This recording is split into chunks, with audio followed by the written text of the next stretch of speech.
ঘুরতে, ঘুরতে আইসা বললাম মনোরম একটা পরিবেশে দেখতে পারতাছেন আমার সামনে একজন শাহরুখ খানের পোস্ট নিয়ে একটা ছবি তুলতাছে। আমিও ভিডিও করতে ভুল করি নাই। আমিও ভিডিও করে ফেলছি সাথে, সাথে। দেখতে পারতাছেন কি সুন্দর একটা পরিবেশ। আসলেই এমন পরিবেশ দেখলে মনটা আসলে যায় জুড়াইয়া রে বাপু রে বাপু! এত সুন্দর জায়গা বলার মতো না। আপনারা যদি এমন সুন্দর জায়গায় ফিল পাইতে চান তাহলে অবশ্যই আপনাদেরকে গ্রামের জায়গায় আসতে হইব, গ্রাম দেখতে হইব। গ্রামের পরিবেশ উপভোগ করতে চাইলে বুঝতে পারতাছেন কত সুন্দর পরিবেশ, ভালোই লাগে কিন্তু আমার। আপনাদের কার, কার এমন গ্রামের পরিবেশ ভালো লাগে? সাইডে দেখতে পারতাছেন আম গাছ, আবার এই সাইডে দেখেন শুধু সবুজ আর সবুজ, ধান ক্ষেত, ধান ক্ষেত আর ধান ক্ষেত। এত ধান ক্ষেত দেখলে আসলে মনটা জুড়াইয়া যায়। অবশ্যই এই জায়গাটায় আমি প্রতিনিয়তই আসি, প্রতিনিয়তই ঘুরতে আসি, কিন্তু কখনো ভিডিও করি না। তো আজকে কি মনে করে যেন মনে হইলো যে একটা ভিডিও করি, ভিডিও করে আপনাদের সামনে উপস্থাপন করি। আপনারা যারা প্রতিনিয়ত আমার ভিডিও দেখেন, আমার ভিডিওতে ভালোবাসা দেন, তারা অবশ্যই অবশ্যই আমার ভিডিওগুলো দেখবেন মনোযোগ দিয়ে। এবং আমি সবসময় চেষ্টা করি আপনাদের মাঝে সুন্দর সুন্দর কোনো কিছু উপস্থাপন করার জন্য। এমন ভিডিও আসলেই কার না ভালো লাগে? যদি মন চায় তবে আমার ভিডিওতে একটু লাইক কমেন্ট করে যাবেন। লাইক কমেন্ট করলে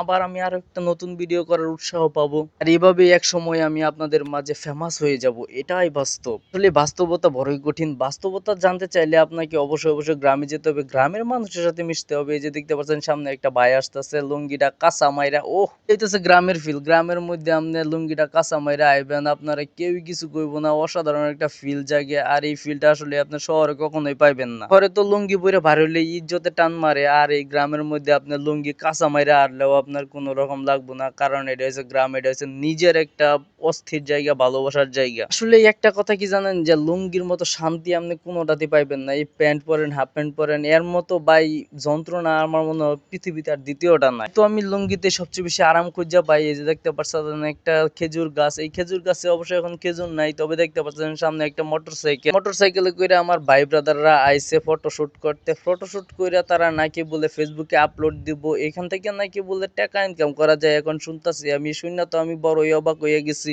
আপনারাও কি ফেসবুকে ফটো থেকে টাকা ইনকাম করেন নাকি? অবশ্যই অবশ্যই জানাবেন। এই যে আরেকজন নেতা এসে পড়তাছে আমাদের মাঝে। আসলে মজার কথা হইলো এখন বর্তমানে ফেসবুকে পোস্ট এবং বিভিন্ন ধরনের ফেসবুকের যে ফটোগুলো যে আছে এগুলো থেকে কিন্তু এখন ইদানিং অনেক অনেক বেশি ইনকাম করা যাইতেছে। মানুষ অনেক অনেক বেশি ইনকাম করতেছে। তো বন্ধুরা, যারা যারা বেকার বসে আছেন তারা আর বেকার বসে থাকবেন কেন? আপনারা অনলাইন ফটো শুট করেন। যদি কিছু সময় দেওয়ার কারণে যদি আপনি কিছু টাকা ইনকাম করতে পারেন তাহলে তো খারাপ না। আপনিও লাইগা পড়েন, আপনিও ব্লগার হয়ে যান, দেখবেন আপনিও সফল হয়ে যাবেন। একজন ছোটখাটো ইউজার যদি মাসে যদি ভালোই ডলার ইনকাম করতে পারি তাহলে আপনি কেন পারবেন না? আপনিও পারবেন। আপনিও চেষ্টা করে যান, আপনিও সফল হইবেন। আমিও বলতাছি, আপনিও বলেন, আপনিও চেষ্টা করেন। একটা কথা বলি, থর্স বিলালরে নিয়ে এখন বর্তমানে যে একটা ট্রেন্ডিং চলতেছে, এই ট্রেন্ডিংটা আসলে বাদ দেন। আপনারা নিজেরা চেষ্টা করেন থর্স বিলালের মতো হন। থর্স বিলাল চেষ্টা করছে দেখে কিন্তু এত উপরে যেতে পারছে। তাই কারো হিংসা না করে